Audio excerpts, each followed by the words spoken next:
Halo teman-teman, selamat datang kembali di Lintas Jeda, tempat di mana kita berhenti sejenak untuk memahami lebih dalam. Saya Joska dan hari ini kita akan ngobrol tentang buku yang bakal bikin kamu lebih paham tentang kepribadian orang-orang di sekitarmu. Judul bukunya Surrounded by Idiots, karya Thomas Erikson. Nah, buat kalian yang mau menikmati podcast saat di jalan atau sedang jeda kayak gini, jangan lupa terus dukung podcast ini ya. Karena di setiap jeda selalu ada pelajaran dan makna yang bisa kita ambil. Yuk, langsung aja kita mulai.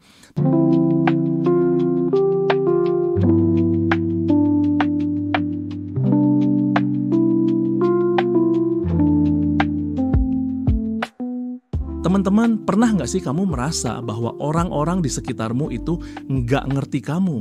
Atau mungkin kamu ngerasa bahwa cara mereka berpikir dan bertindak itu bikin kamu frustasi? Nah, di buku Surrounded by Idiots, Thomas Erikson ngajak kita buat memahami tipe kepribadian orang-orang di sekitar kita dan bagaimana cara berinteraksi dengan mereka.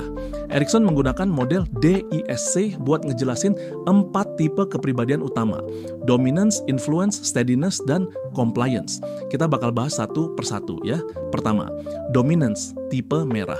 Orang dengan tipe dominance atau tipe merah itu biasanya tegas, ambisius, dan suka tantangan. Mereka cenderung fokus pada hasil dan nggak suka basa-basi. Tapi, kelemahan mereka adalah mereka bisa jadi terlalu keras kepala dan nggak sabaran. Mereka juga cenderung nggak peduli sama perasaan orang lain. Cara berinteraksi dengan tipe merah, jangan terlalu banyak basa-basi. Fokus pada hasil dan solusi. Jangan terlalu emosional. Kedua, influence tipe kuning. Orang dengan tipe influence atau tipe kuning itu biasanya ramah, optimis, dan suka bersosialisasi. Mereka cenderung fokus pada hubungan dan suka jadi pusat perhatian. Tapi kelemahan mereka adalah mereka bisa jadi terlalu ceroboh dan nggak terorganisir. Mereka juga cenderung nggak suka dengan hal-hal yang terlalu serius. Cara berinteraksi dengan tipe kuning, beri mereka pujian dan perhatian. Jangan terlalu serius. Bantu mereka buat lebih terorganisir. Ketiga, steadiness tipe hijau. Orang dengan tipe steadiness atau tipe hijau itu biasanya sabar, tenang, dan suka membantu. Mereka cenderung fokus pada harmoni dan nggak suka konflik. Tapi kelemahan mereka adalah mereka bisa jadi terlalu pasif dan nggak tegas. Mereka juga cenderung nggak suka perubahan. Cara berinteraksi dengan tipe hijau, beri mereka waktu buat beradaptasi, jangan terlalu memaksa. Bantu mereka buat lebih tegas. Keempat, compliance tipe biru.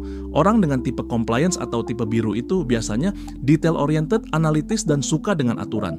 Mereka cenderung fokus pada kualitas dan nggak suka kesalahan. Tapi kelemahan mereka adalah mereka bisa jadi terlalu perfeksionis dan kaku. Mereka juga cenderung nggak suka dengan hal-hal yang nggak terduga. Cara berinteraksi dengan tipe biru, beri mereka data dan fakta. Jangan terlalu emosional. Bantu mereka buat lebih fleksibel. Manfaat memahami tipe kepribadian. Erikson bilang, dengan memahami tipe kepribadian orang-orang di sekitar kita, kita bisa lebih efektif dalam berkomunikasi dan berinteraksi. Ini nggak cuma bikin hubungan kita lebih harmonis, tapi juga bikin kita lebih produktif dan bahagia. Nah, teman-teman, itu dia pembahasan kita kali ini tentang Surrounded by Idiots. Semoga insight-nya bisa bikin kamu lebih paham tentang kepribadian orang-orang di sekitarmu. Kalau kalian pengen lebih dalam lagi memahami bukunya, kalian bisa beli bukunya, baik fisik maupun e-booknya, dan coba kalian share apa yang kalian tangkap dari buku ini. Kalau kamu merasa terinspirasi sama pembahasan kita hari ini, jangan lupa untuk subscribe, kasih rating, dan share ke teman-temanmu.